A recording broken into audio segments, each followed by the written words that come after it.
Good day, everyone. We warmly welcome all of you to today's podcast by Softlogic Stockbrokers. It is a special session today as we celebrate International Women's Day, a day dedicated to recognize the achievements, the resilience, and the impact of women across all spheres of life. So our theme for today is work-life integration and redefining success. So to talk about this, we are joined by two incredible corporate leaders so that we can have an open and insightful conversation with them about their journey, the lessons they've learned, the challenges they've navigated, the barriers they've broken along their ways. So it's with great pleasure that I warmly welcome Ms. Buddhika Manage, the Group Director, Human Capital of Softlogic Holdings PLC, and Ms. Shivandini Leanagay, the Senior Vice President, Legal Enforcement and Compliance of Colombo Stock Exchange. We are truly delighted to have both of you here with us today. So let's begin. I would like to direct this question to you, Ms. Buddhika. So from a human capital perspective, how would you like to see the redefinition of success? Has it actually evolved over the past years, especially when we talk about women leaders also coming into the picture? How are the organizations sort of measuring the success? Yes, I think earlier the success used to be what you achieve, the numbers or the positions or the titles that you get. So those are the things that mainly be considered as success. But now mainly with the evolvement of the world, what we see now is how you make the impact in the business, and also how you manage your people, especially in human capital perspective, how you manage the people, how you develop the capabilities of your teams, and what is the culture that you are encouraging to create in your organization. So those are the ones mainly that would measure the success of the organization and the individuals. So in that journey, I think mainly the qualities that the leaders should have also have changed. Earlier, it's the power or the position that we consider when it comes to leadership.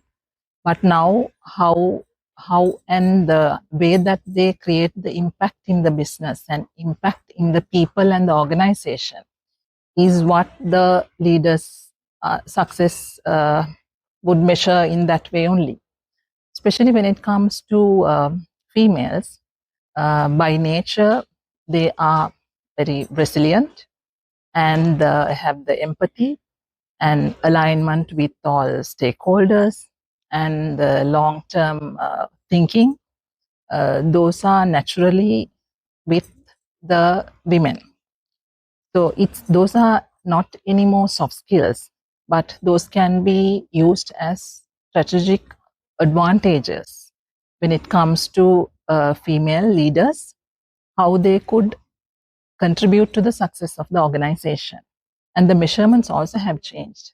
Earlier, it was mainly the evaluation or the performance based on the numbers or the numbers or the profit that they make. But now it's mainly the 360-degree analysis that we do when it comes to the evaluation also. And even well-being index is also there for the organization. So it's all about the people, culture, and how the sustainable progress or the impact that they can make is something that the organizations measure their success based on those. So in that way, since the females have those qualities, most of it to a certain extent, that can be definitely a strategic advantage for any organization. And at the same time, the contribution that they make, the cultural thinking, the differences that we have, and sometimes the unconscious bias that towards females, and also the work-life balance have become certain challenges for their progression. So, but at the same time, if the flexibility and a little bit of guidance is there, I'm sure that the women contribution would be much more better than what it is today, especially with the success factors have shifted from what the result is to how they are achieving those results.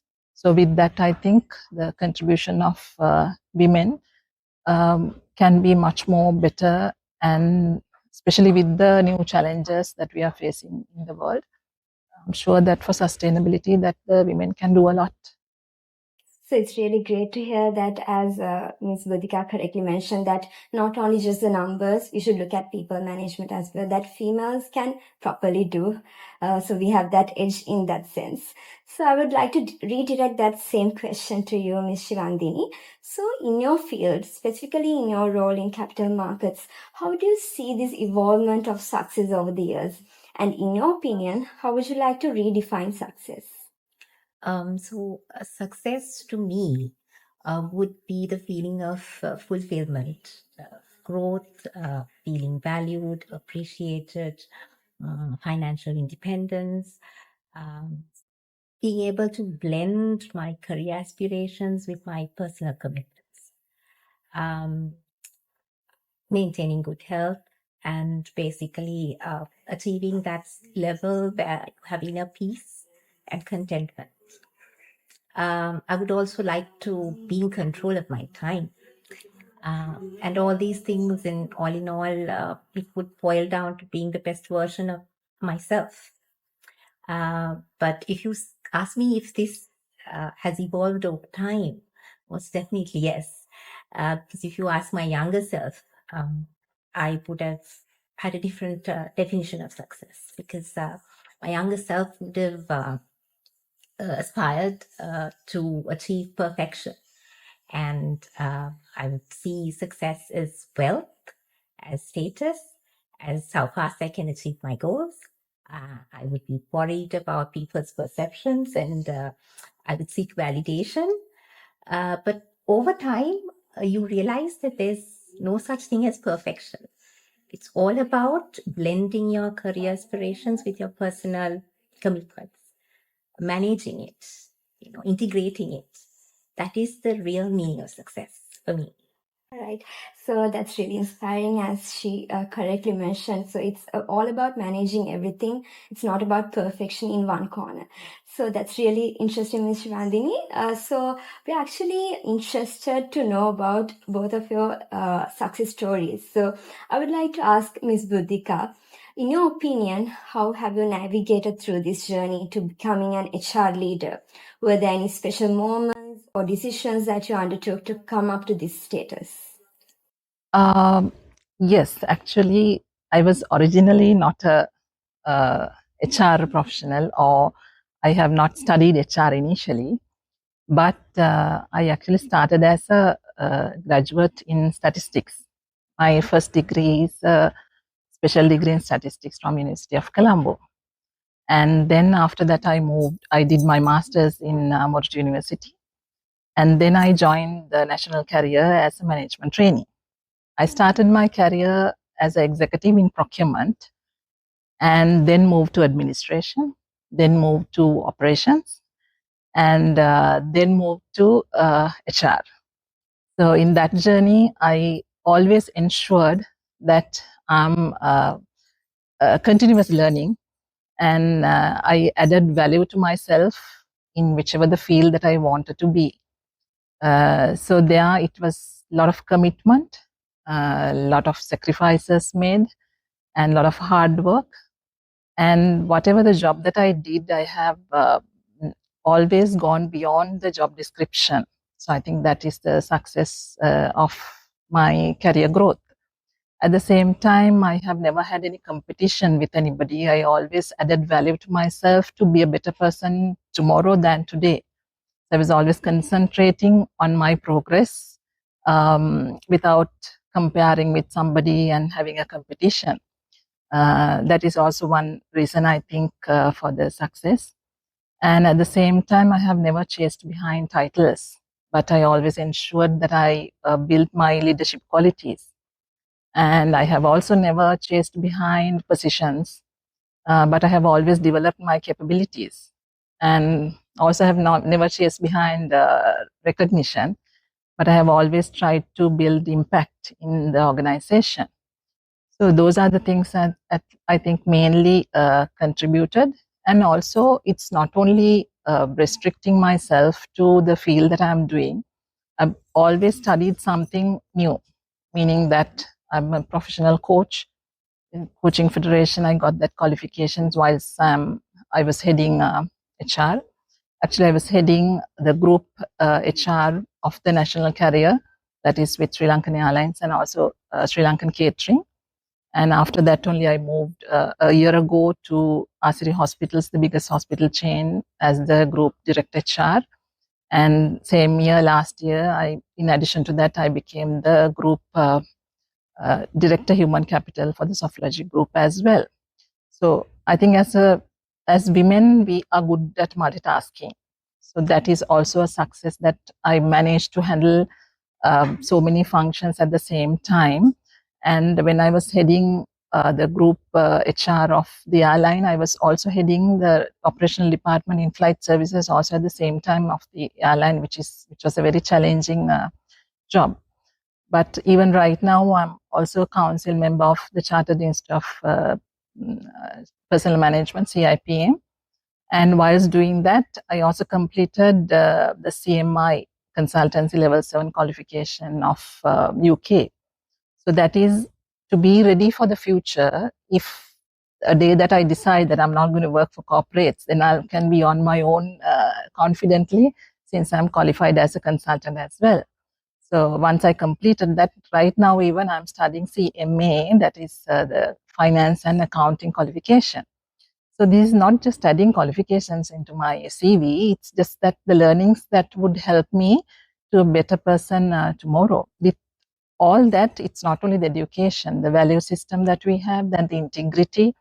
And wherever I work as if like it's my own organization, giving 100% to the job. At the same time, I'm not compromising the well-being or the personal fulfillment that I should have. I'm managing all that during this space where I enjoy what I do to the maximum. That is mainly, I'm passionate about what I do. So with that, I think a lot of people are asking, aren't you stressed out having so many companies? Even now, about 50, 60 companies are under me. I'm handling HR. So, but still, you won't feel like that when you enjoy what you do, and you always try to do your best to the organization. And more than that, I'm very happy and pleased to see I'm developing my teams. So seeing the team's progress is my self-satisfaction, which I take a lot of pleasure in developing people and working as teams and supporting the business and working with everybody in the organization. Thank you, Ms. Buddhika. It's always in the way you enjoy the work that you do. And it's really interesting to hear that you have excelled in various fields, not just one. So that's quite inspiring. So I would like to ask the same question from you, Ms. Shivandini, in a different way. I would like to state it in this way. Now, we're seeing sort of a shift from work-life balance to work-life integration. How have you witnessed this in your life journey? Would you like to share your experiences with us? So my journey as a legal professional spans over 20 years.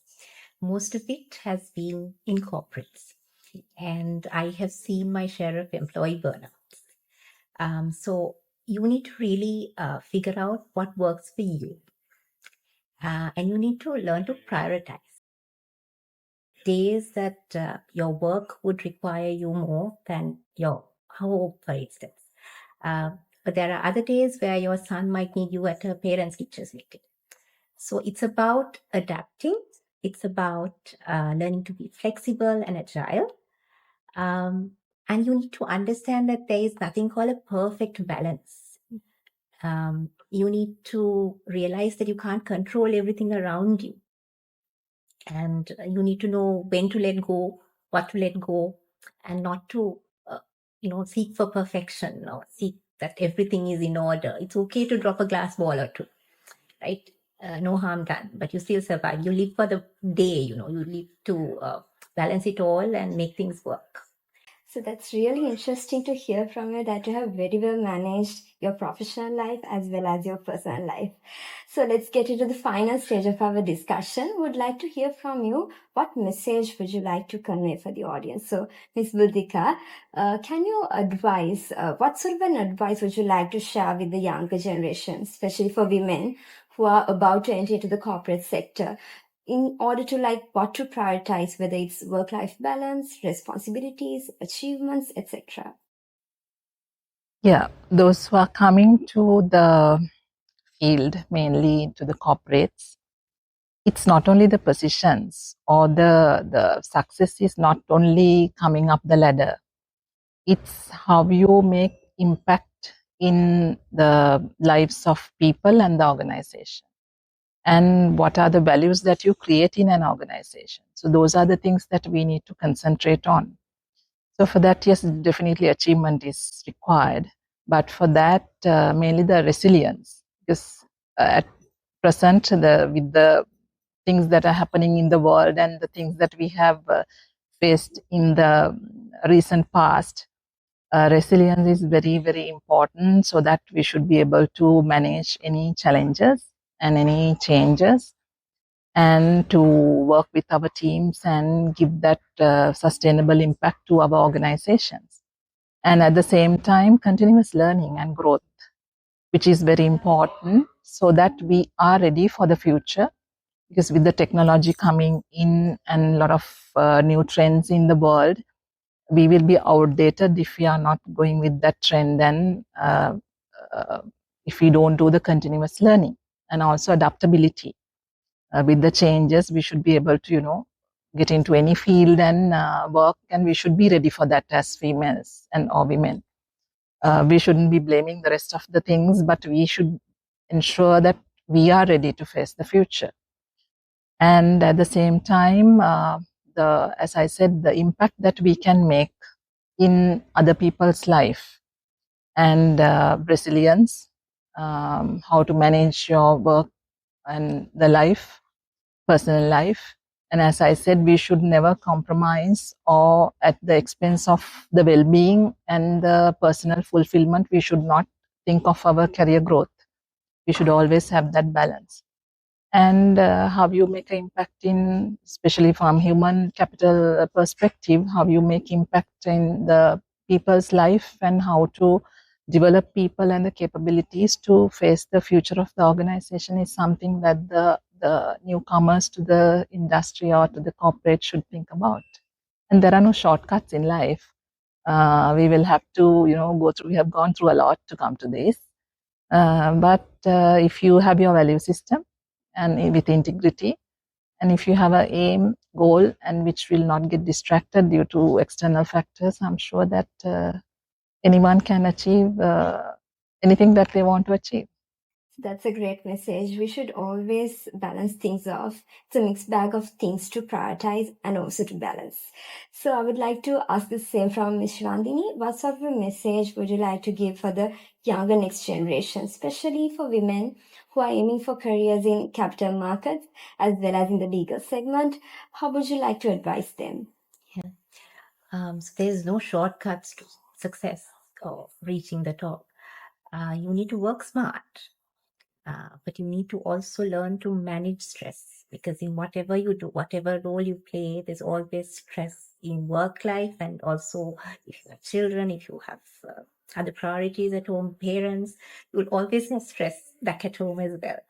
So it's a case of learning to manage that and to set clear boundaries. And also, I think you need to work with passion. You need to be committed and confident and resilient. And of course, not lose sight of values, integrity, what matters to you. Be kind, be empathetic, because you never know, the next person is also going through something and you don't know that, right? So you need to be very empathetic towards people, address your teams well, lead with example. So those are things that you need to aspire to be. So that's a very great message for the audience. We should always manage our stress levels and also keep values, sustain our values within ourselves. So I'm really glad that you joined us with us today for this discussion. Actually, it was a very insightful discussion with both of you and very motivational for the audience as well. So with that, we are good to conclude today's session. And to all our listeners, thank you for joining in and stay tuned for more updates by Softlogic Stockbrokers.